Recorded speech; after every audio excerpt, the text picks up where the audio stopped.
Well, hello, and welcome to what is actually not a slow chat. We're not calling them slow chats anymore. This is the resumption of the slow chats, but we're now calling them the Topher Field Podcast. So I guess in that sense, it is welcome to the very first Topher Field Podcast. Now, yes, we were supposed to start last week, and due to personal circumstances, I had to postpone that. But rest assured, Malcolm will be joining me on a podcast in the next couple of weeks. We're going to be talking about the impending, inevitable, quite frankly, unavoidable population collapse that is coming our way. If it's the first you've heard of it, then hey, welcome. The future is going to be very, very different to what the past has been. There's a lot of assumptions that we've been making about what the future is going to look like that simply aren't correct, and the demographics don't lie. And I'm going to have Malcolm on in the next couple of weeks to talk about exactly that, not just what's happening and why it's happening, but what we can do about it besides just making more babies, which is probably not a bad idea to begin with. But let's assume that you can't single-handedly repopulate the planet. What do you do to make sure that you and your family are not going to be too badly affected by what's coming? And what are the opportunities that such a time in history will present? That's coming up in a couple of weeks' time, unfortunately, due to the cancellation last week. However, this week, I have Kent Hodge. Now, you'd be forgiven for having never heard of Kent ever before. And I'm going to introduce him in just a minute. He's one of those people that has been making a huge difference in the lives of a lot of people.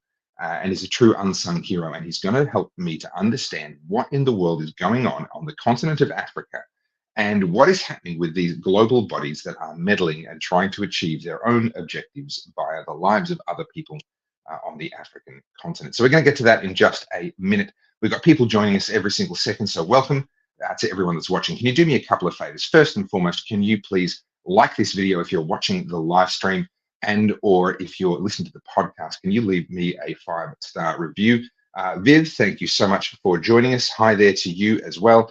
And to Donna, says hi all. Thanks for watching, Donna. As you can see, everybody, if you are watching this live, I can see your comments and I'll be putting good questions. If you've got a really great question, I'll be reading everything. So I'll put it on the screen. I'll put it to Kent as we talk, and we'll be able to have an interactive chat, not just between Kent and myself, but also then with you as well. Deborah, great to see you too.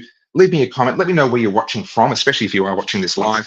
Let me know where you're watching from. And I'd love to be able to get an idea of how many people. Hey, is anyone in Africa? Kent is in Africa. He's joining me from Africa. Is anyone else on the African continent right now? I'd love to hear from you. Michael, hi to you too. And Deborah from Perth, thank you so much for joining us. Alrighty, well, Kent, what can I say about Kent except for the fact that he is a man who has dedicated his life to serving others. And that alone is a pretty amazing credential, something that not a lot of people can genuinely claim to have done, and certainly not have done it the way that Kent has done. But not only has he dedicated his life to serving others, but he is helping to educate others as well. And that's why I brought him on.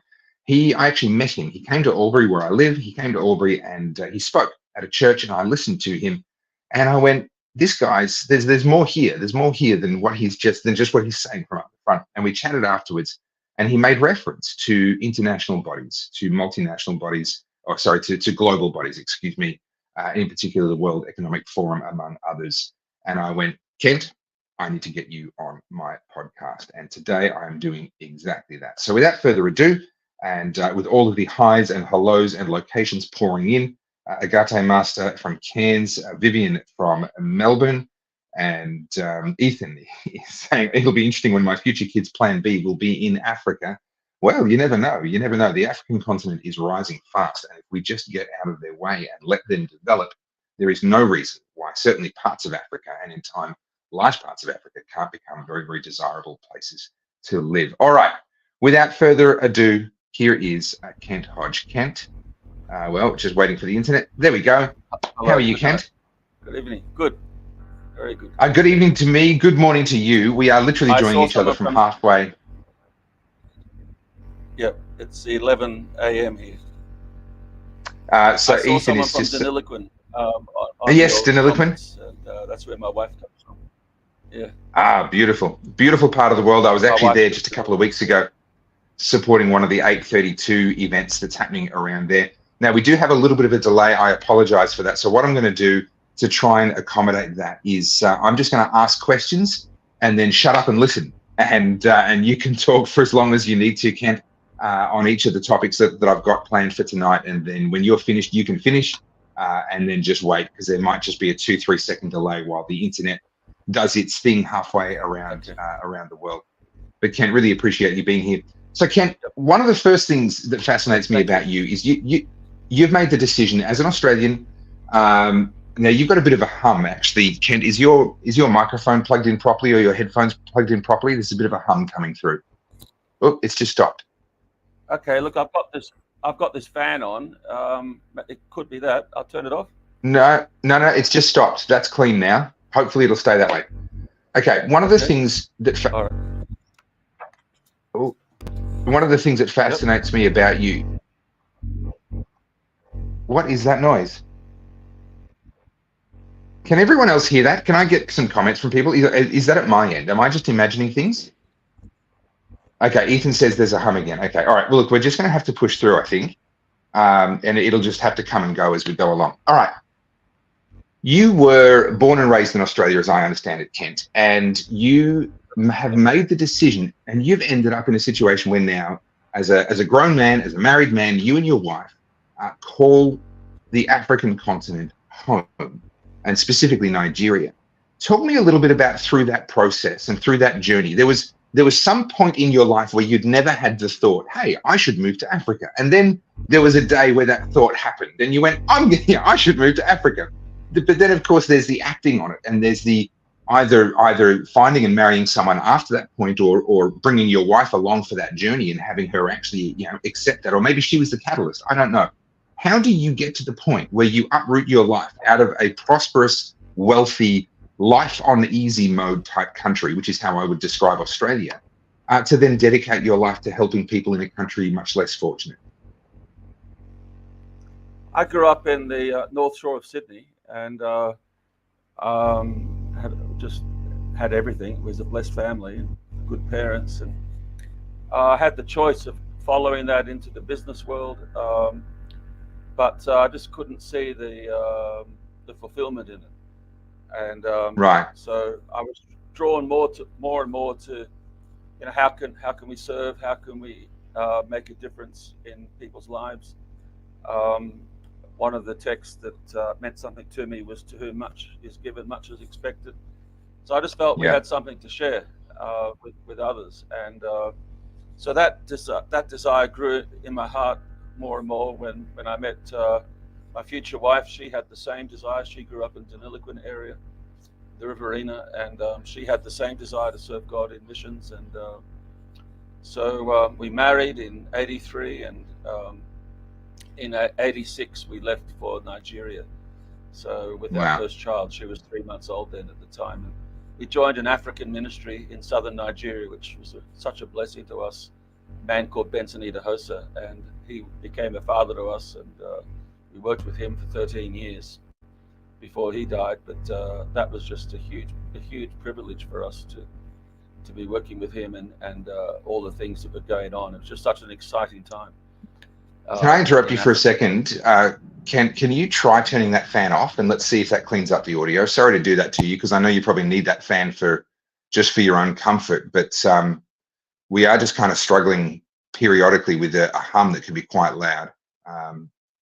Alrighty, thank you for that. Appreciate it. So you said that was an interesting, it was a privilege to work with him with all of the things that were going on. Oh. Nope, that hasn't helped. So you can turn the fan back on. If you need that for your comfort, you can turn that back on, because the hum is still coming and going. I'll see how we go. Yeah. All right. Guys, everyone watching, we're just going to persevere through this. I don't get to talk to Kent very often, and so we're just going to have to persevere, because I think what he's got to say is going to be well and truly worth the trouble. So tell me about some of the things that were going on, because as we were chatting just before the show, you were telling me things that I found quite surprising. Maybe other people know them, but I certainly didn't. You described Nigeria as quite an industrialized nation in the 1970s, and it's actually been de-industrialized since then. So let's not spoiler alert. Let's not go into what we're going to be talking about in terms of what's in the modern day, but help educate me about what you saw when you first arrived over in that part of the world. Well, a lot of products were from foreign companies like Peugeot cars and things like that, but they were made in Nigeria with Nigerian jobs, Nigerian resources. So almost everything that Nigeria almost everything Nigerians consumed was made within the country back in the 1970s. But since that time, there's been a systematic de-industrialization of Nigeria. It's been quite purposeful, deliberate, as a matter of global policy. So we've watched that happen over the years, and just not enough people are really aware of what's happening. They think it's, they put it down to Nigerian corruption or mismanagement and so on. But there's much more than that going on. It's deliberate globalist, World Economic Forum policy today. Yeah. There is kind of a very privileged. Yeah, let's do that in a minute. Are you able to just see, is your computer sitting on a hard surface? I've got Ethan is suggesting that the resonance might be the computer fan, actually, if the computer is on a hard surface. Well, that's cleaned it up. Is that better? Oh, goodness me. No, if anything, that's actually worse, but it did change things. So I think Ethan's onto it. I think he's onto onto the problem, but that hasn't fixed it. Right. Try going back to how it was a moment ago. How's that? Oh, worse. Yeah. Worse. Melissa is correct. Guys, we're going to persevere. We're going to try and get through this, because I do want to have this conversation with Kent. Is there a cushion or something you could? No. Each time you put it down, it gets bad again. Is there a cushion or something you can place it on? Yep. Yep. Let's try that.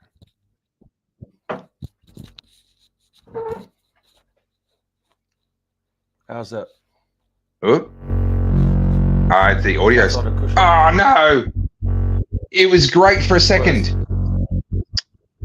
Oh, it's gotten much worse. Okay, so there's something very, very odd going on. But when you do that, that's great. Whatever you're doing now is great. Goodness me. Okay. All right, we're chasing technical issues, everybody. Thank you for your patience. We're going to persevere. All right, that sounds fantastic. Yes, that actually sounds great. Good. You sound clean. Yes, okay, that hum is gone. Right. Okay. Yes, in fact, Megan has just gotten onto that. Try the headphones out. Well, that might have fixed things. So you can still, no, that's okay. You can still hear me okay? Yeah, I can hear you well. Yeah. Can you hear me? Good? Perfect. Okay. Yeah, perfect. All right, let's just do this. Excellent. Thank you, Kent, for persevering. All right. So you talked about a lot of things being manufactured in Nigeria. So there's an industrial base there. There's obviously trade there. They're obviously getting resources in, either that or they're a resource-rich country themselves. When you look at Africa, does it make sense to you that it is on average the poorest continent on Earth? Should it be, or do you think there are external factors that have put it into that position? Yeah. Sorry, what was the question? So when you look at Africa, you were talking about the fact that it previously, everything that Nigerians bought was made in Nigeria, even though it was foreign branded. Yeah. That means obviously there's an industrial base, there's manufacturing, but there's also an availability of resources. They're trading either within the continent or externally from the continent. Africa today is the poorest per capita continent in the world. Should it be? Yeah. Is there an inherent reason why that is, or is there an external factor that's keeping it poor? Well, it's an external factor. So you see, back in the 1974, you've got the Kissinger report, Henry Kissinger report. And at that time, he was in the U.S. government, and that was a Secretary of State, and that was the time when they made the U.S. dollar the international currency for all trade, and the dominant currency of the world, and so in the Kissinger report, as I said, that was a secret document at the time. It specified certain countries around the world, and one of them was Nigeria. And it said that Nigeria must not be allowed to develop. It must be depopulated, and the resources of Nigeria must be kept for the rich countries. And so that's why Nigeria, they said, wasn't allowed to develop, so that it wouldn't be using those resources. So that's very specific. They even said in the Kissinger report that they would use famine and things like that to manage the continent, to make sure that they abided by global policy and so on. And so they've been following that policy ever since the 70s up until now. You can read that Kissinger report now. It's now a public document because of the time elapse. I was going to say there'd be a lot of people who would say that's just conspiracy theory nonsense, but that is a public document. What would besides the Kissinger report, what would people search for if they did actually want to get their hands on that as an original document? Well, it's easy to find. Just Kissinger report 1974. That's very easy to find on Google. You can read it. It's all specified there.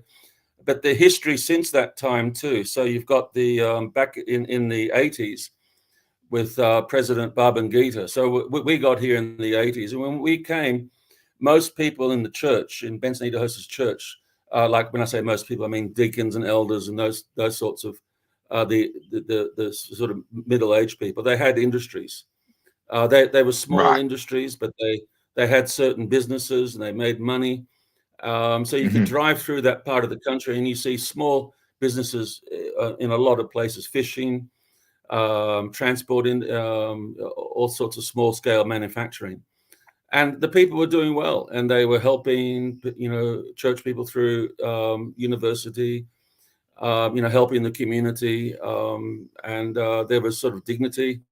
But we've seen over the years all of these businesses slowly close down because the economic environment is sort of so against businesses surviving. But in the 80s, we had the structural readjustment program under the presidency of Babangida, a structural adjustment program. And they said things like, we're going to make the economy more efficient.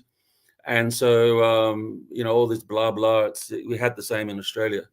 So we have to privatize the economy and, let foreign money, so take down the financial borders of Nigeria and let money flow in and out, capital flow in and out of the country according to the whims of the oligarchs and so on. So they could bring money in, buy up businesses, strip the assets, close the companies, ship the money out to other regions of the world where they're building industry, China or whatever it is, and sort of leave Nigeria spoiled in their wake.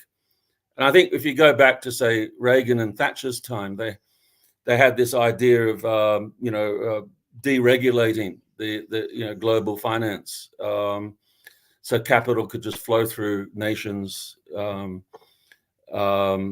strip out the assets and de-industrialize countries. So I think this started in Australia with Bob Hawke, and as far as I know, and continued with John Howard. And so like we don't have we're really rich in oil here in Nigeria, but it's shipped out to. We don't have any refineries, and I heard that's just happened to Australia now. It's just really wrong. It's making us dependent on other countries. We don't have. It's taking away our sovereignty. So we, after all these years, we don't have a refinery. Our crude oil's taken out. It's sold back to us at expense. Oil, the price of petrol's gone up 400% in the last year, and so no one can afford it. It's just ridiculous. And we've got same with gas. We have probably one of the best gas supplies in the world. No one can afford it. It's set at global pricing. We've got people scurrying around for firewood, which is unhealthy. It's bad for the environment. And this is all deliberate policy, and it's criminal. It's impoverishing hundreds of millions of people. This is one of the fascinating things to me is what you're describing there is essentially cronyism, where massive corporations are in bed with governments and they're using their corporate power to achieve government objectives. In this case, the Kissinger report, the impoverishing of Nigeria. One of the criticisms that are often leveled at people like myself, I'm a libertarian, I believe in free markets, all the rest of it.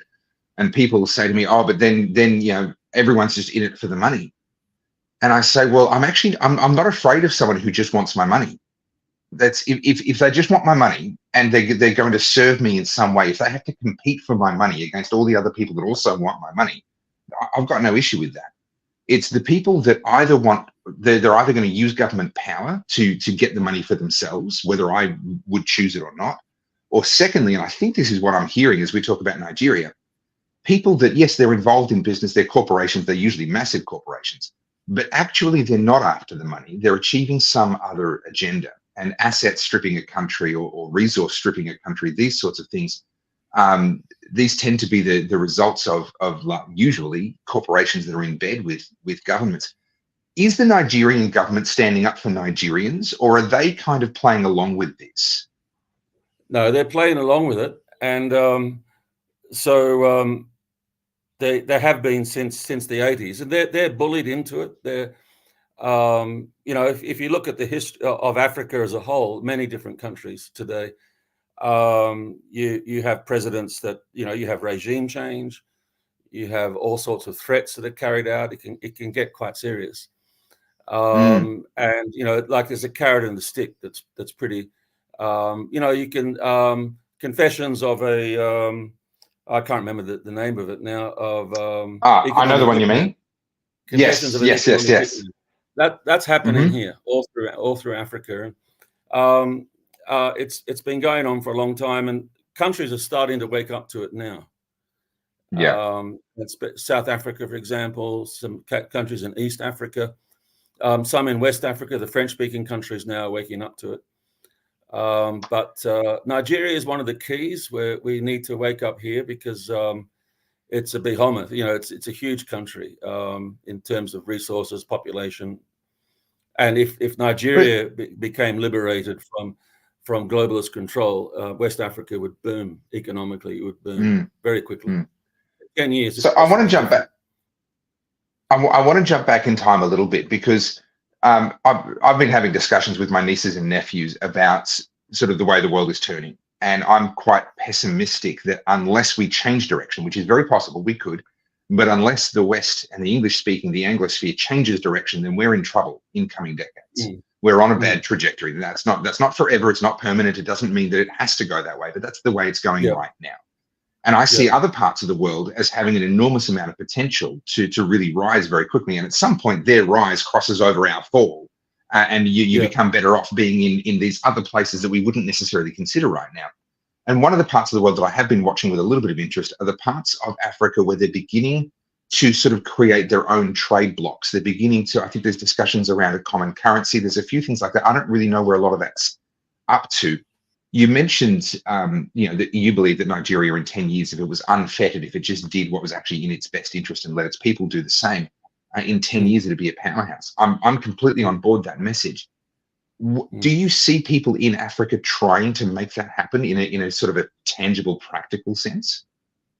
Yes, I do. I don't know, maybe 5 years ago, someone in Australia, when we were visiting Australia, they said, well, how long are we going to keep supporting? Will we have to keep supporting countries like Nigeria? It's always the same story. They need help and so on. Just goes on year after year. And so there isn't that real understanding in the West that, hey, this is globalist policy that's doing this. It's not just because, Nigerians are weak or corrupt or something like that. All countries have that in them to some extent. But I said that we'll have to keep supporting Africa until the International Monetary Fund falls. Okay, let's pause on that, because that flies in the face of not necessarily the kinds of people that watch this, but certainly flies in the face of the conventional wisdom. The International Monetary Fund are helping. They're providing loans and infrastructure loans and all sorts of wonderful things that are making the lives of Africans better. So break down for me why you really pin on them the responsibility for this. Well, International Monetary Fund will not make loans for infrastructure or industrialization. Their policy is de-industrialization. And in fact, they have a policy of austerity. So they are the ones that told the government here to increase the fuel price by 400% last year. They have done the same with gas. They have done the same with electricity. They've come out this year and they're saying that Nigeria will not get more loans until they reduce support for the Nigerian population, aid programs and things like that, for different sectors of the government. Back in the 70s, they had huge support programs for education, for medical care, and retirement people, people that have retired from education or the army, or things like that. And it was a totally different country back in the 70s. We just had dinner with family, from that era, and how different the country is, and how living here was. I remember we got in on the end of it in the 80s. It was good, a good country to live in. But so their austerity program and is what they're insisting on. The International Monetary Fund will not give a loan for infrastructure or industrialization. And their excuse before was, we need to privatize. Now the excuse is climate change, and we need to stop everyone using gas and fossil fuels. It's a criminal enterprise. So I do want to go back in time. I meant to earlier, and then I got caught back up with what's happening at the moment. I want to go back in time to after you arrived. You told us when you were in Albury, and I want to pick your sort of memory a little bit here. Nigeria is a country that does have its own issues. There is a threat of violence. There are competing factions. So tell us a little bit about the experience. I mean, obviously you're painting the picture of a country that was working hard, that was not paying its own way, that was making its own things, and was able to be, it had a great future ahead of it. It's a country also, though, that is quite divided, and quite violently so at times. So can you just sort of paint a bit more of a complete picture, looking beyond just the economic side of things, and tell us perhaps some of the experiences that you've had? Yeah, well, we've gone through a lot of terrorism here. In our city, it was put under siege by Boko Haram for 3 years, and there was a lot of killings, and churches were being killed, attacked, but also mosques were too. And Nigeria was on the brink of civil war. It was almost fallen off the cliff. And we worked with Christians and Muslims to do our part and to help to bring it back from the brink, to overcome the bitterness. But you've got to look at this terrorism too, as where does it come from? And how is it financed, and what are its purposes, and why hasn't it been defeated? Why does this Boko Haram still exist as a terrorist organization? And going back to the 10 years ago or so, like that, when Boko Haram was at its height, it was terrible. It was just killing so many people and destroying so many places. And where do they get their weapons? They turn up with brand new Toyota Jeeps. Weapons that the Nigerian army couldn't face. The Nigerian army were fleeing at the time. The then president asked Barack Obama to help with weapons, and he refused. It's just regime change, to bend to get a president that won't industrialize the country. Now, this might sound strange for people listening, but we've lived here, we've seen it. We've seen these things develop over many years. And why is Boko Haram still there? Why hasn't it been eliminated? Well, it serves certain purposes. You hear of endless wars. Our friend that's in prison now talked about this. I can't remember his name. Who's well known. You're talking about Edward Snowden or Julian Assange? Yeah, I think it's Julian Assange. Yeah, he talked about endless war and so on, and how it helps. We've looked into things like this. The development of terrorism in certain countries around the world, and you can look it up. Gladio left behind operations. I think Gladio has a lot to do with this. It's something that people can look into. Gladio. Sorry, that's a term. Sorry, you can't. That Gladio. Well, what is that? Well, it's something I've read about a fair bit, and it's about sleeper cells in different countries since the Second World War. CIA connected, MI6 connected, and just how they manipulate situations, circumstances to obtain control over different regions, politically, economically, and so on. I think we're coming out of this. I think these things are being exposed. I have a lot of hope for the future. One of the things is that in the French-speaking nations around Nigeria, they've had, the French army allegedly has been in there to try to help with terrorism and so on, but it never gets better. The terrorism just keeps on going all the time, and France is fleecing the country of its resources. It all works together. All of this stuff. We have resources now, in all parts of Africa. You talk Congo. You got we work in Ethiopia as well.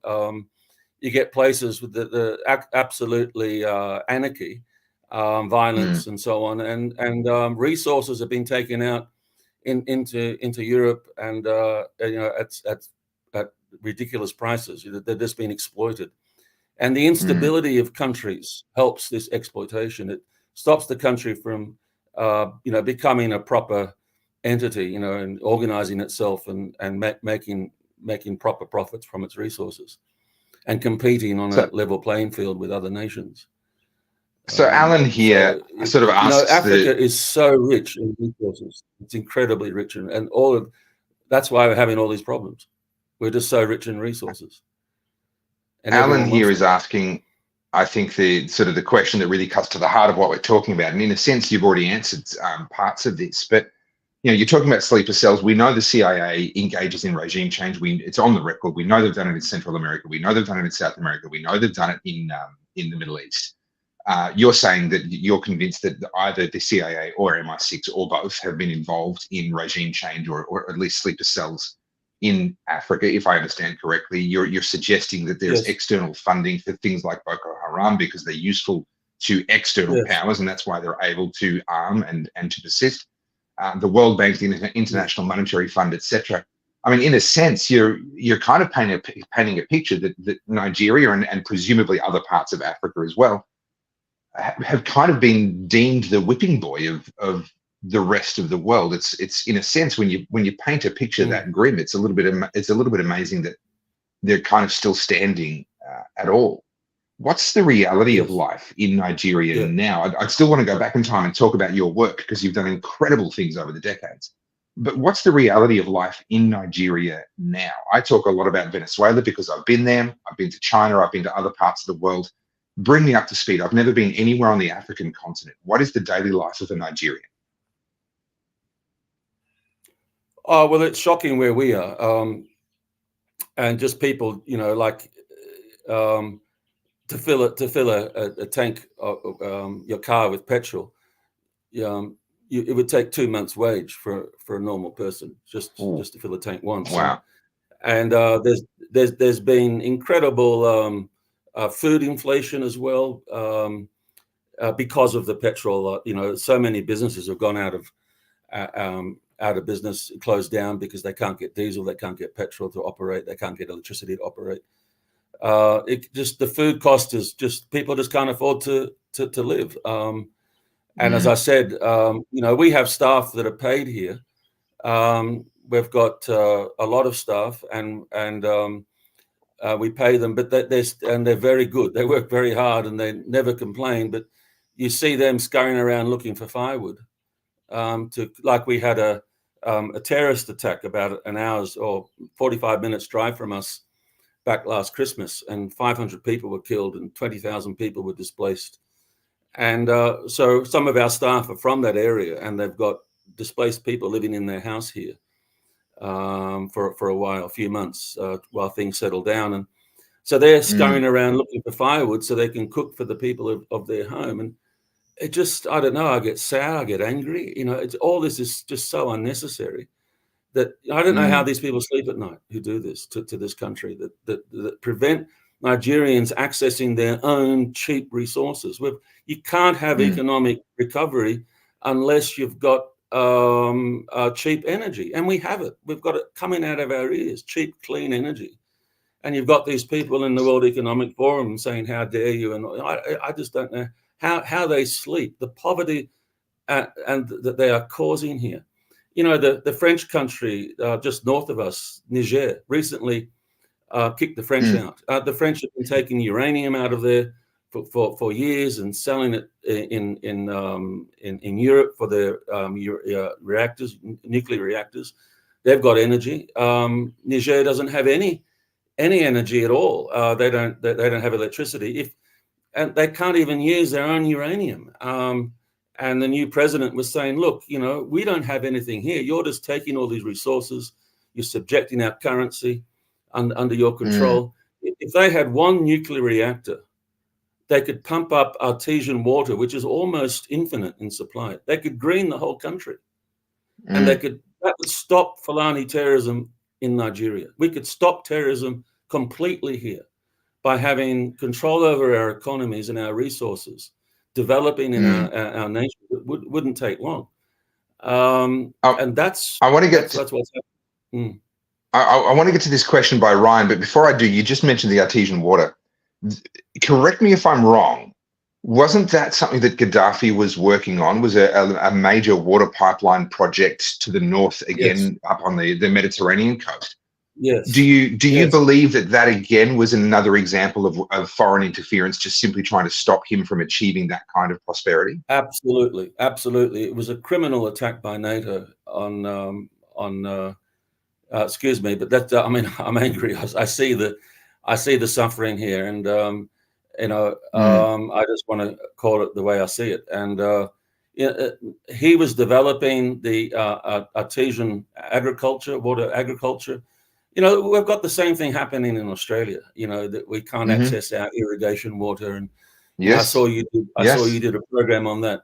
It's the same World Economic Forum. It's the same impoverish the farmers, the rural regions, and Australia cannot exist without a strong rural economy.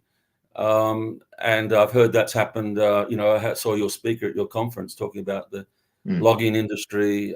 We've had that in sheep farmers in, I think, Western Australia recently. It's just none of this is for the interest of the people. They're following some other program, so Gaddafi was taken out for that, and also because of his they destroyed that agricultural operation he had, which was benefiting so many people. I mean, that's you're not allowed to do that in war.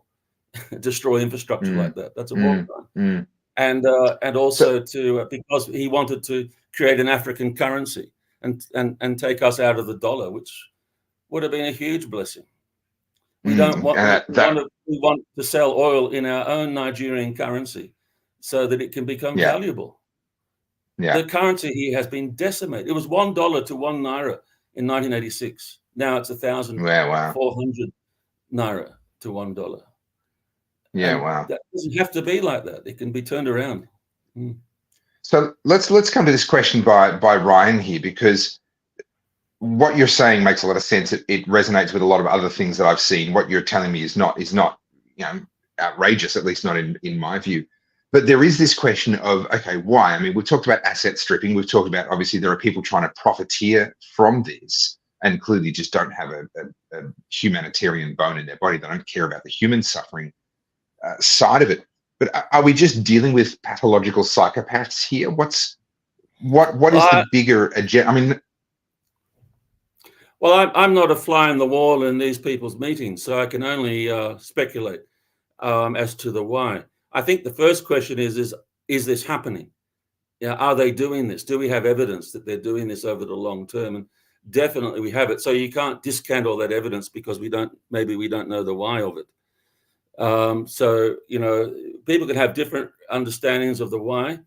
But the thing is, these are the policies that are harming the country.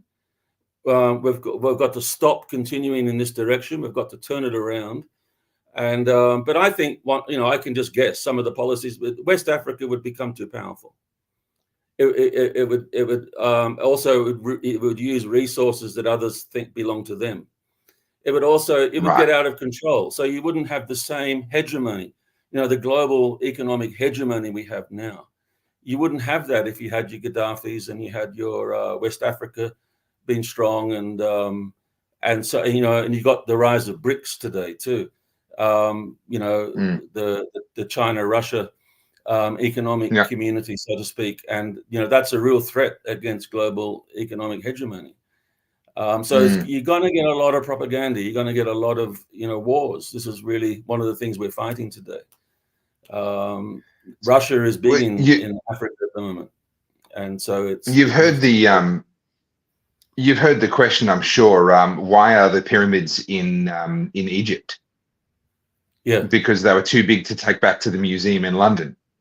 Yes. That's the only reason they're still. It's the only reason they're still there. And there does seem to be. I mean, as much as people like to pretend we're in some sort of a post-colonial age, and to be quite honest, I've got no issue with I think colonialism has done a lot of good.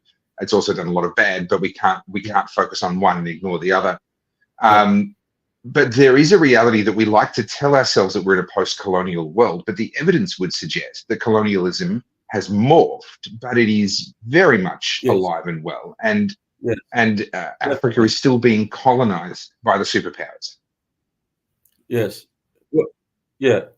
I think maybe worse than before. So it moved into financial colonialism. So neo-colonialism. We talked about how President Reagan and Prime Minister Margaret Thatcher sort of took down the regulations of global finance so that they can control movements of capital in and out of countries. It's just, well, you can't do that. When you have free trade, we lose our industries, or if we have that in our financial sector, we lose our currencies, and our economies are open to asset stripping.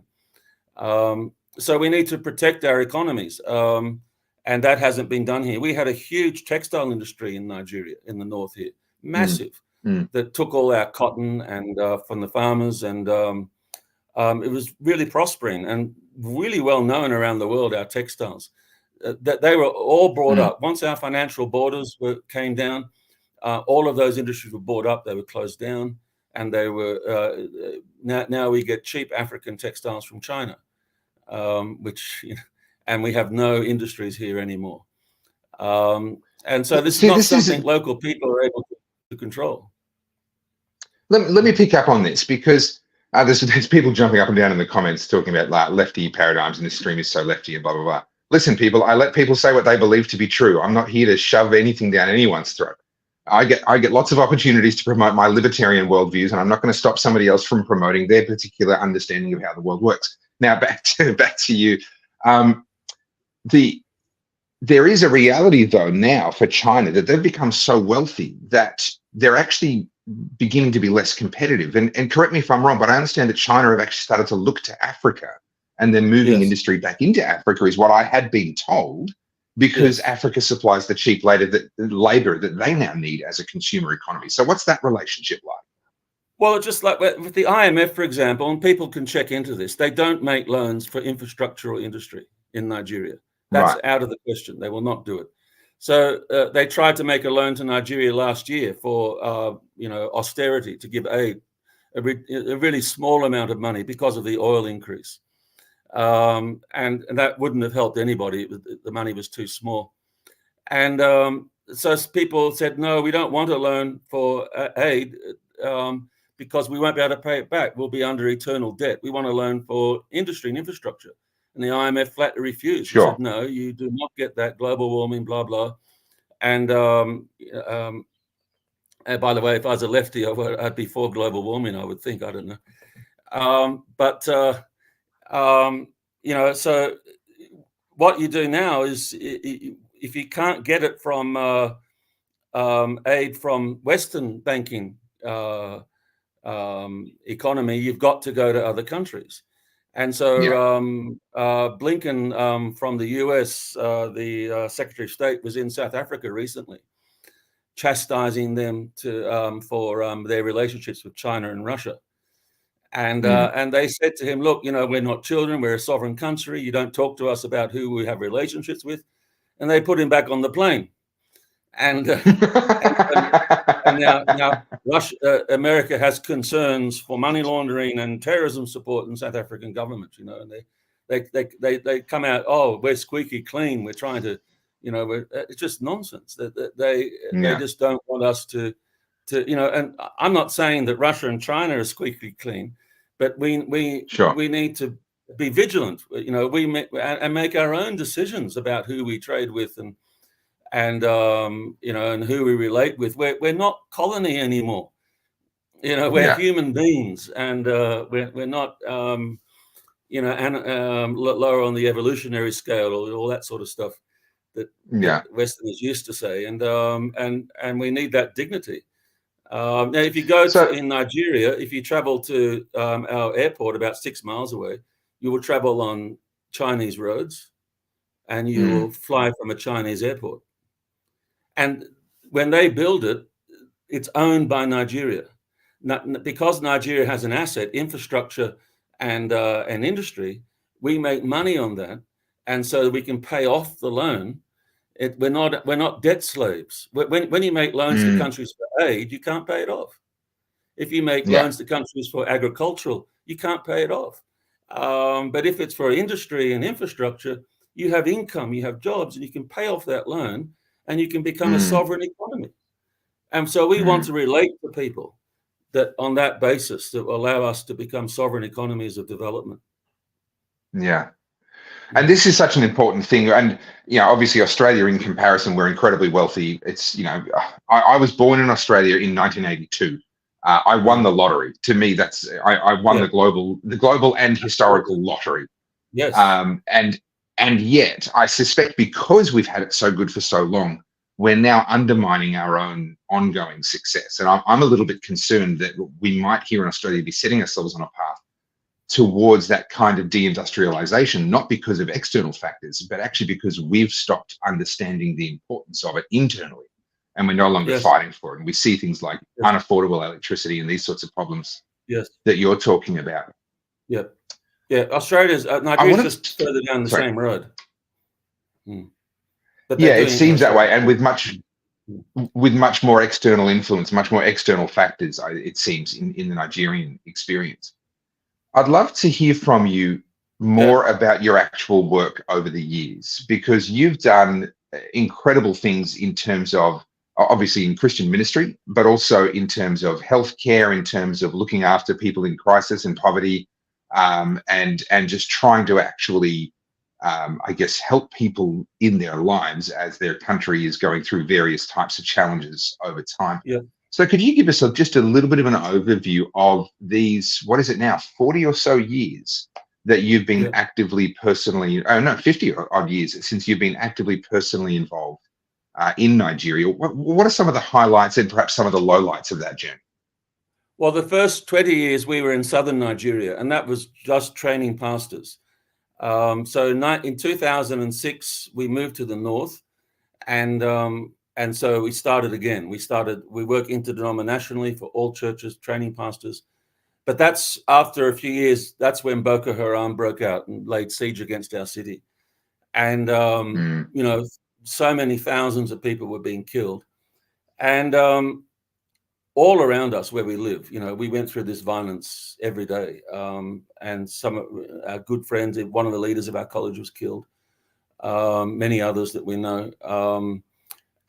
So we began to look to, how can we build peace in this area?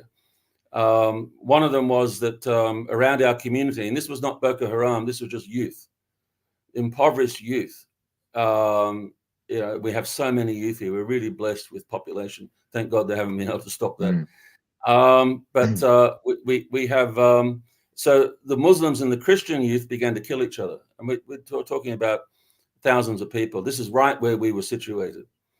And I learned a lot going through this, every day, what's going to happen today. And, just burnt out houses, burnt out cars, just a ghost town you're driving through, getting to the office in the morning. And a house next door to you burnt down at night. We're in an ambush, a car, ambushed by terrorists. And I thought there's no way we can survive this. Miraculously we did, but our good friend was killed in that attack. So these are the sorts of things you're going through all the time. And I realized that we didn't know our Muslim neighbors. We didn't have relationships with them. And so I called them to my office, and thankfully they came. About 15 of them, leaders of different Islamic organizations, not the sort of things you see in the North Shore of Australia in Sydney. And I hadn't been prepared for this at all, the sorts of suffering that we went through. And they took us to their community, Muslim community. I saw 800 houses burnt down. and by Christians, and these are churchgoers, and so pastors involved as well. These are not the sort of people you think is not being nominal. But in the prayer letters, international prayer letters, you don't hear of this. You only hear of the Christians that are killed and the atrocities of the Muslims, but you don't hear. And this is always the case. It's always both sides. And this is censored in the global Christian community. And when you say it, they don't always like it. But that's the people get mad at you. Yeah. So we invited the Muslims, and they have these long beards, heads of mosques and other Islamic organizations, and I apologized to them. I said, look, Jesus is Lord, so I'm putting Jesus at the center of this. I don't believe in all of this faith dialogue and that. I don't do any of that. We're apostolic. Sure. We're full gospel, full scriptures, always unashamed and in what we preach. But I said, Jesus is Lord. He commanded us to love our neighbors. And I haven't done that for you. One of you dies, I don't say sorry. One of you marries, I don't congratulate you, even though it might be your fourth wife. That we have serial polygamy in Australia. They have it all at once there. It's not much different. But anyway, and I said, look, I'm sorry. We don't know you as neighbors. And and the whole thing changed. Christians came to kill one of the Muslims on our site, and one of our staff hid him in his house, risking his own life. Yeah. And that opened relationships with the Muslims. We got thousands of Muslims coming to the Lord all over the country, thousands. And we have peace with our neighbors. Yeah, amazing. Oh, it just dropped out for me. Hello? Oh, there we go. Yeah, you're back again. You're back. Yeah. Sorry, you were just saying that you've now got peace with your neighbors. Yeah, thousands of Muslims coming to the Lord. We've got, we have 1,500 students in our Bible college. So many of them are ex-Muslims. We have a safe house here where converts can come and in safety, so that they're not persecuted and hunted down. And our Muslim neighbors know that we have all these people here, and they support us. They encourage us. To disciple Muslim converts. Relationships have entirely changed around us. When Boko Haram were at their height, the Christians and Muslims, we came together because you see these globalists, and we don't have time to explain all this, how it happens, but this division we have in societies, we have it in Western societies today. Division over woke and all of these things, just to divide, race and just to divide us. Well, we have that here but Muslims and Christians refuse to divide. I said to our Muslim neighbors, we will not treat you according to the geopolitics I see on television. You are a neighbor. Amazing. That's all. And God commanded us to love our neighbor, and that's the only way we will look at you is as neighbors. And so, the Muslims and the Christians support each other. When Boko Haram found out that Muslims would not support them, they killed twice as many Muslims as Christians. Wow. In this country, to punish them for standing with. They said, we're standing with the Christians. We are not standing with the violence. We're standing with the Christians, and they paid heavily for that. And so we've got to love them. They paid, and if we don't love them now, they will say, well, last time we supported you, and you forsook us in our sufferings. Yeah. And so next time, no, we're going to stand with them in their sufferings. Like the Good Samaritan, they talk about a good Samaritan on the road to Jericho. Well, that won't get you into trouble today, but a good Muslim on the road to Jos. It's fascinating to me because these situations are always so much more subtle than you will ever see in the media, and rarely as black and white. Very rarely is real life as black and white as what the media or a Hollywood picture would have you believe. You painted a picture earlier in our chat of, if I can paraphrase, a country in decline, this de-industrialization of a loss of independence as a country, a loss of quality of life for the people. What's happening at a cultural level? So that's the economic level. What's happening at a cultural level? And Are you seeing through that coming together of people and the mending of some of these divides, are you beginning to see hope of a turnaround that might be possible as people come together? Yes, well, that has been wonderful because it's really saved Nigeria from total civil war and destruction. The coming together culturally, it's you've always got to work on it. It's always, you can lose it, so you've always got to be building that connection between different aspects of the society. You get people, even religious people. You get on both sides. You get politicians that will work against that, trying to bring division for their own, to control things more and so on. It gives governments more control. Really, there's so much poverty here that we're always on the edge of it's always crime ridden, and so because people just don't have anything. Thank God we have a good army in this country. We have good police, but they struggle for resources. It's only because the fear of God in this country, and it's a respectful. Like the government have not once lifted a hand against us. We don't pay bribes. They honor us. They help us in every aspect. Everything we're doing, there's respect there. There's the Christian ethos in like the social services, and because we work closely with social services because we have a lot of children that we care for, and survivors of terrorism. We have about 450 of these children living with us. And so we work closely with social services, and there's a strong Christian ethos. United Nations come with all of their, it's moral colonialism. They're trying to tell us who to marry and what sort of, how our culture should, the morals of our cultures and so on about sexuality and gender and all the rest of it. It's just colonialism, trying to force that upon, and Africans are saying, hang on a sec, we are people, you don't tell us, we have our traditions, and you don't tell us how to live. And so, but we have a strong Christian ethos that's all they do is they care for people. They want to see lives put back together. And they work hard, and they work with us very well. So we see the government doing great work here. But unless this economic situation is addressed, these youth don't have a future. We have, probably 120 million youth in this country, 140 million youth in Nigeria. And if you don't give them a future, that's a time bomb. If they have no hope, and they run out of hope, and they run out of false promises, that's a time bomb. So you can't just be speaking, false promises into the air. You have to address these problems for the sake of the youth.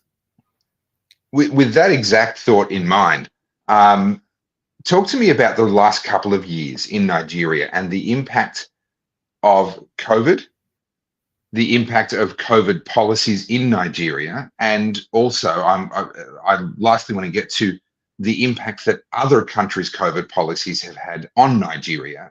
For example, one of the things that I was talking about during COVID here in Australia is that we're reducing how much food we're producing. And whilst that's annoying for us because it makes our food a little bit more expensive, it's devastating for other countries. So can you talk me through the COVID experience, both as an illness, but then also as a political response? Yeah, well, we didn't have COVID as an illness here, except, very slightly, and whether it was COVID or not, not sure about the way they tested it and so on. And but in terms of any sort of devastation, no, we didn't have any problem with COVID at all in the country. Yeah, wow. What we did have, we had a problem again with, colonial impositions of the World Health Organization, a dictatorial approach on the country in order to buttress the vaccine claims and things like that, for global reasons, using Nigeria's pawns for their global narrative. But, very early on when say, was it back in March of 2020, when they were threatening, or I think when lockdown started in the UK, we have children in the UK who are doctors. And I just thought this lockdown is really going to hurt, especially in Nigeria, because people are subsistence people. They can't eat if you lock them down. Hand to mouth. They can't trade at markets. They have nothing. There's no support like that. This is crazy. Millions are going to die here. And so we looked at Chinese protocols, Chinese hospitals, because they had it earlier. China went through this earlier, and so they already had hospital protocols. And we could see like intravenous vitamin C. I think one of them talked about that at your conference. And they had hydroxychloroquine, and they had a whole lot of early treatments that they were getting good results from. But we weren't allowed to look at that, which is just, but this is the reality. And hydroxychloroquine, that comes out of our ears in Nigeria. Just so much of it. We've been using it here for years. It's a really safe drug. It's safe as houses. It's one of the great drugs that we have, like ivermectin, and these that have won awards. And so when the WHO said you can't use hydroxychloroquine, Nigerians said, well, that must be good then. And so, good on them. So they used it. Yeah, they used it, and we didn't have any problem with COVID at all. So vitamin D, hydroxychloroquine, no problem. So the last couple of years, though, has Nigeria, and particularly thinking about young people's futures, has that been impacted by Western lockdowns, the price of food, the impact on the global economy? Has that really affected Nigeria, or have you been sort of insulated from that somehow? Oh no, yes, it has. It impacted because we were forced into lockdown for by the WHO for a couple of months, and then we had to find ways around it, which Nigerians are good at doing, getting on with life. The food thing's another matter too. We've had an agricultural revolution here, because when we have 35 acres that we own here, and when we first bought the land, it was barren. The local said, "Don't even try to farm on it." And I'm an idiot from the North Shore, so I tried to farm on it, and I bought chemicals and did all I was supposed to do, and we got nothing. It was absolute devastation. Lost all this money. And so then the next year I said, right, I'm inviting Bill Gates said that cows aren't any good. So I thought, well, they must be good. And so we asked our neighbors, our Fulani neighbors, these are the terrorists. And so we went to the Fulani neighbors, said, can you bring your cows onto our site every night for 3 months and sleep there? And so they came with 300 cows. And there's a major war going on between these people. Hundreds of people being killed all around our site. And before we moved in here, it's just been an act of God. It's been wonderful. And so these cows slept on our side every night for 3 months. I used to come out at night and smell the urine and smell the manure. Oh, it's beautiful. It's like gold, And we had a bumper harvest the next year, an absolute bumper harvest. Yeah, and amazing. so we have seen land. One of our mission stations, we have mission stations all over the country. And one of them, we had 1,500 farmers there. And their land had been devastated by chemical farming. And so the soil had been ruined. And so they almost had a war between them and the Fulani. And we could see here that bush is cleared not because of overpopulation. Bush is cleared here because soils have been ruined, because we don't have proper ecocentric farming. We've got this cash crop farming. And it's which first came in here during British colonialism. We had more diversification before in farming, which was better for the soil. And so because of chemicals, we said, well, we don't need our Fulani cattle herder friends anymore. We won't build relationships with them. We become monopolistic ourselves, socially speaking, in the image of the global monopolies. And so our relationships break down. And we drive to the supermarket to buy powdered milk, driving past our Fulani cattle herder, not stopping to say, well, how is your wife? How is your child? Can I buy some milk off you instead of off the global multinationals? It's just crazy. And our money goes out of the country instead of to our local community. And we've let these beautiful relationships we've had in the past deteriorate. So I've had to rebuild our soils.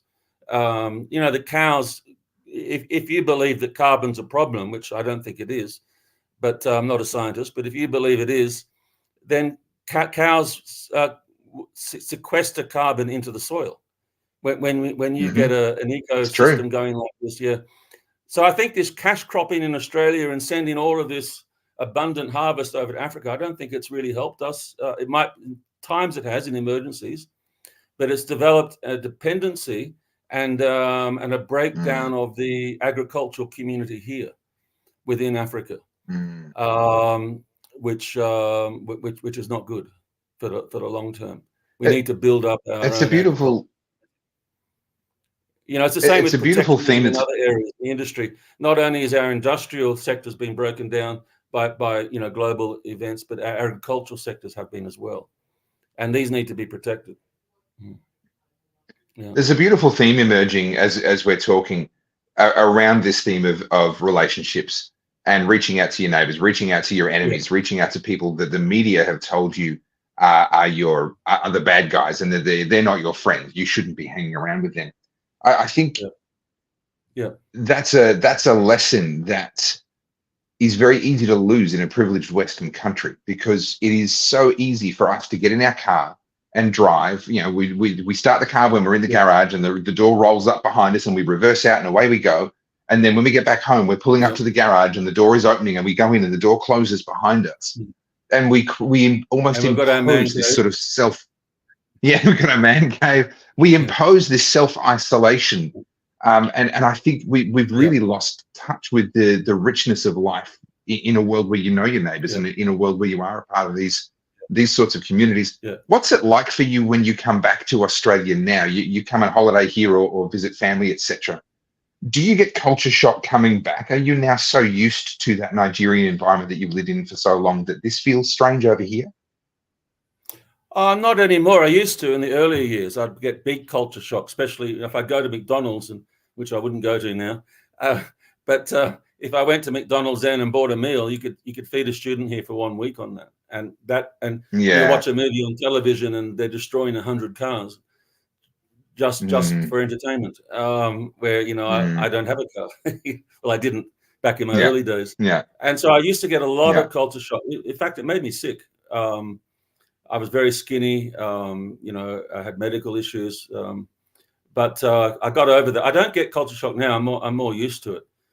But I don't. But I don't live in Australia. I visit, and most of our support comes from Australia. So we have very generous, loving Christians that without them we wouldn't be able to do what we're doing here. But as you describe, it is a different planet. And it's hard to hard to communicate a lot of these things. Some churches it's easier, but other times it's very hard to communicate a lot of the unless you've lived through it and so on, and which we have, like you said, for 40 years we've been here.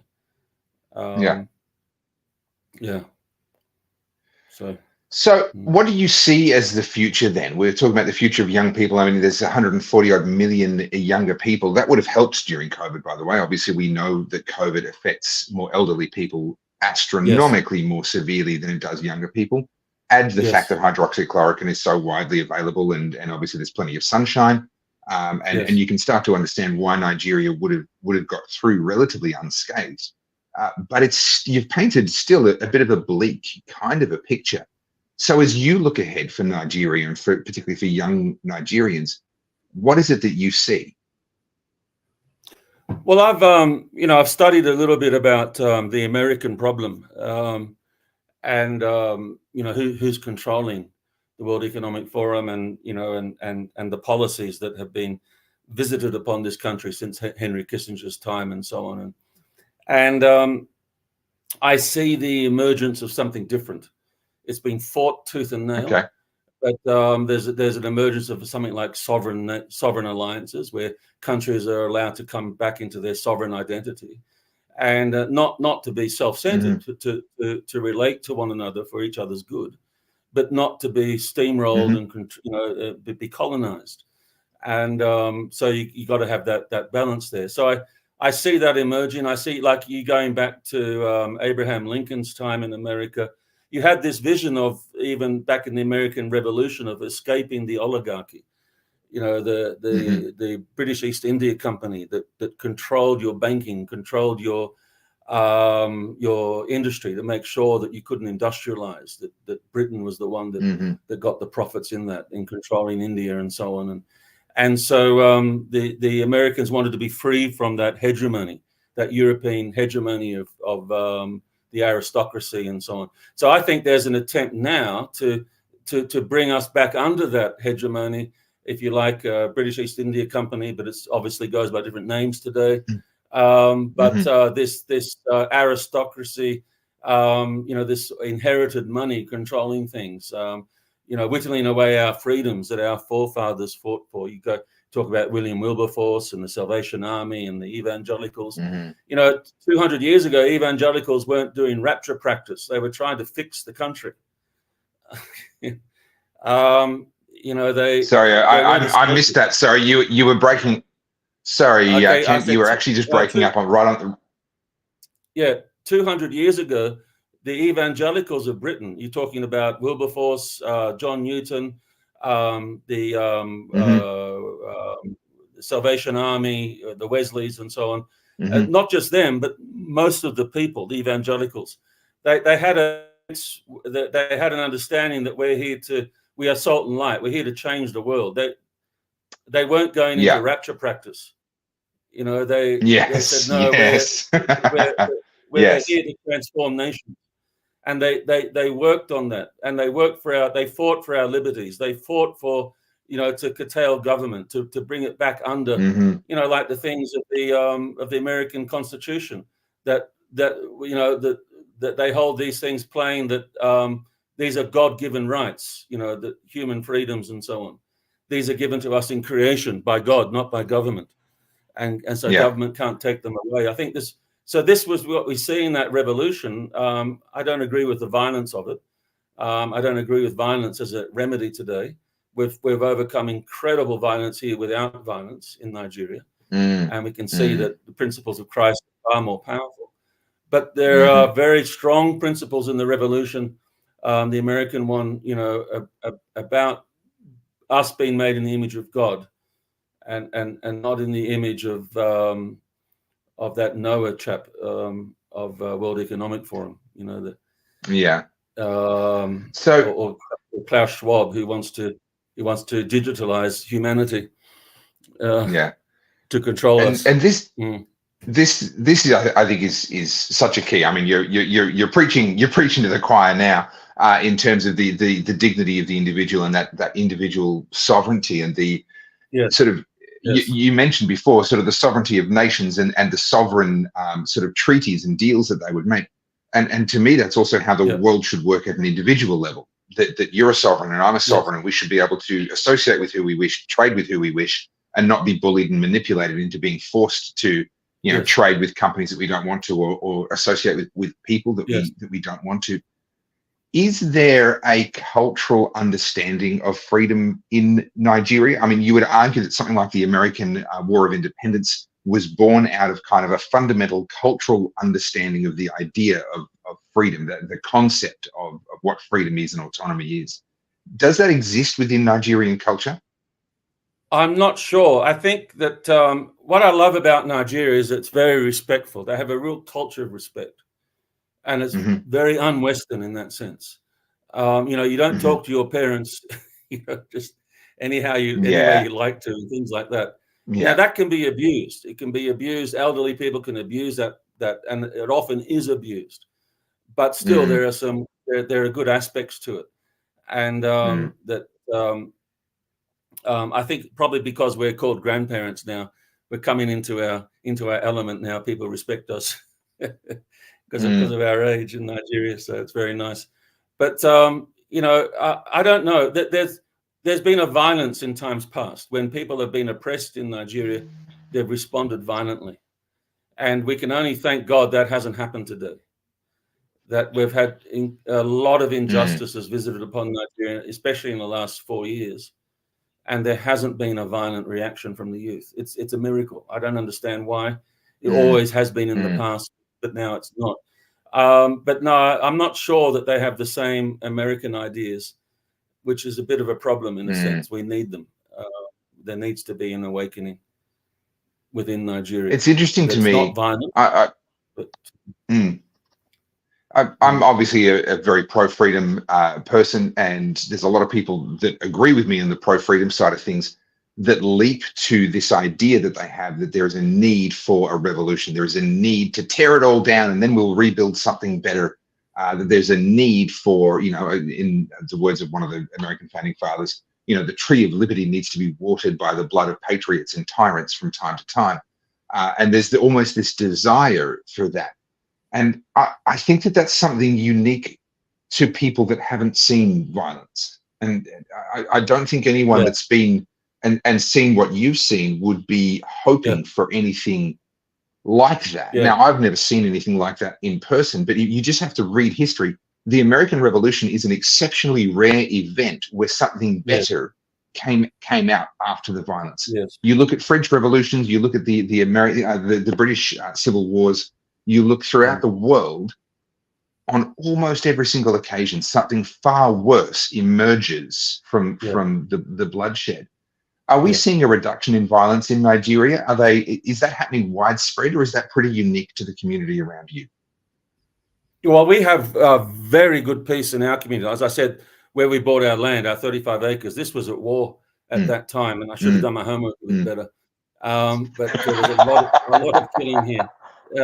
The army actually occupied our neighboring village with tanks to stop the fighting. We went and visited the Fulani king there, and he gave us a mosque to train their youth. They had 2 mosques in the town. He handed 1 mosque over to Christian Faith Ministries, our ministry. And so we now have great relationship. They will not allow a foreign Fulani to enter their land, like someone they don't know. They will say, who are you? What's your family? What's your business? No strangers. They tried to bring guns in here, and our neighboring said, no, we won't have any. We're peaceful people. So when we have Fulani converts here, this Fulani king comes to show support. So we have, and one of our Fulani converts got angry at us because we asked him to clean the toilet, and he went and reported us to a mosque leader, an imam, and said he's coming back to Islam. He expected them to kill the fatted calf and congratulate, that'll teach those Christians. But the mosque leader said, what discipline are you running from? He said, you go back to Christian Faith Ministries and apologize to them and ask them to forgive you and finish your course that's training Muslim converts. Finish the course. The guy was shocked. He can't even get a, what they used to before, so he came back to us and apologized, and we said, no problem, just go and clean the toilet. We don't mind. So we have very, very different. So we have a real lack of violence around us now. We have good relations with the army as well. We had the army commander who's involved in a lot of very dangerous situations. We had him in our Barber College last week, speaking to our students about civil responsibility. So we keep close connections to the government, the army, the police, and we show concern for them. We treat them as neighbors as well. How we can help them, because they really struggle. They talk about people, them taking bribes on the street, checkpoints and things like that, taking money from people. Well, a lot of that is to fuel their cars so they can be doing their job. They're really doing it hard, and they need understanding. Instead of we get Christians from overseas coming and saying, well, we want you to report your police to this organization and that global, and we said no, they're our neighbors, and for the most part they're doing really well under very difficult circumstances, and we wouldn't want to be in their position. We got to be grateful for what, and they're helping us. They're helping the country a lot, and we are benefactors of it. So we want to help them instead of go the other way. So Alan's comment here, very inspiring. I think, Alan, you're absolutely spot on. Kent, we've got only about sort of 10 minutes left, and what we really haven't done yet is told people what it is that you're actually doing on the ground. So you've built facilities, you built you mentioned earlier you're looking after hundreds of children that have been left, as I gather, sort of without families as a result of the violence and so forth. So can you give us an overview of what is CFM now? You've been there for decades, yourself and your wife, and obviously many other people have labored with you on that, and people in Australia and elsewhere have supported you to be able to do that. So give us a rundown. What is it that CFM actually is now? What are you doing? And then I want to finish off with a shameless plug for how people can support you, follow you, find out more about you, all that sort of stuff. So Kent, over to you. What is it that you guys are doing? Okay, so we started with the Bible College, and so we have 1,500 students, and they're all denominations. So they come from all these churches. We train them, we send them back, and they start churches. We focus more on the rural areas, the grassroots areas, and we also have 10 computer centers. These are peacemaking computer centers. So they draw Muslim and Christian youth together. And we start these computer centers in hotspots. Anywhere around us there's a violence, we go in there, we draw the elders together, the Christian and Muslim elders together, and we say, look, your youth need help. And so we have a computer center there, and they're running full time, these 10 computer centers.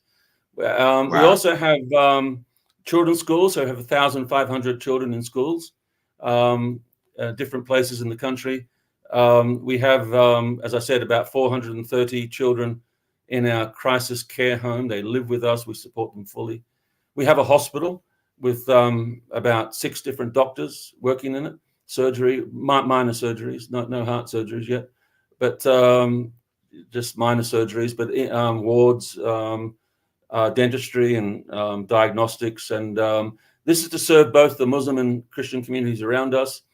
We have vocational center, so we train youth in about 16 different vocations.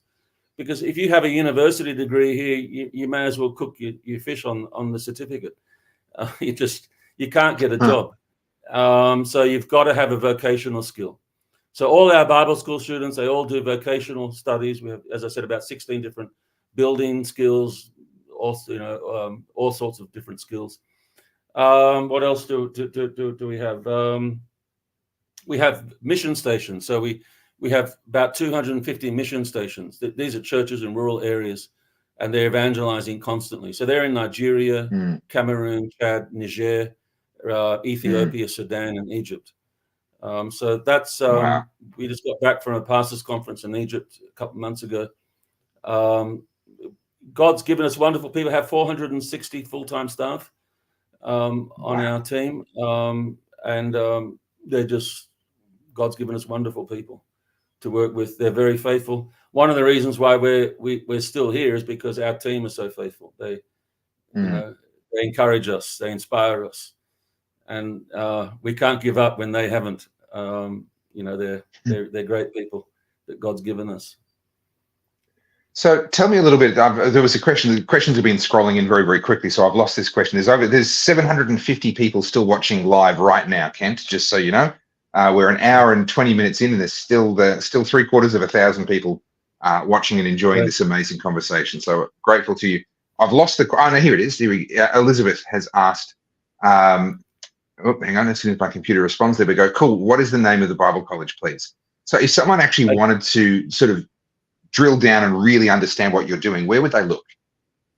Well, Christian Faith Ministries, the web address is C Faith Ministries, C for Christian, C Faith Ministries, that's plural. So it's cfaithministries.org. That's our website. There's not much on it. We send out a newsletter by Substack. So it's called Missions News on Substack. But if people want to contact me by email, I can give them the newsletter address. And my email is kent.hodge@cfaithministries.org. All right. Well, we'll make sure that goes into the show notes when we do publish this as a podcast. So if you're listening on the podcast, that information will be in the show notes. Kent, this has been an absolutely fascinating conversation, and I feel like next time you're in Australia, I want to sit down and just do a face-to-face with you without this lag, without this delay, and really drill down into so many more of the issues that we've kind of touched on but haven't dived into. Is there anything else you want to leave with us before we call it a day? No, I'm grateful. I'm glad to know you. I'm glad to follow you and what you're doing in Australia. You're a brave man, and we fully support what you're doing the right thing. Kent, thank you very much, and right back at you. I consider you to be one of the true unsung heroes in the world, a true example of someone who may not have a lot of treasure here on earth, but has certainly laid up a lot of treasure in heaven. So, Kent, thank you so much for joining us. To everyone watching, Thank you so much for joining us all the way through. Thanks for watching. Yeah. And you can follow me at Topher Thank you, Field. everyone. Please leave a like. Yeah, thank you to everyone. Please leave a like and a comment, and follow me on all of my socials, and head to topherfield.net and add your name to my email list so that I can keep you up to date with everything that goes on. And every single time I publish another slow chat with a fascinating guest like Kent. This has been the Topher Field Podcast. I have to stop calling it a slow chat. I've got to remember it's a podcast now. And thank you, everyone. Have a great night.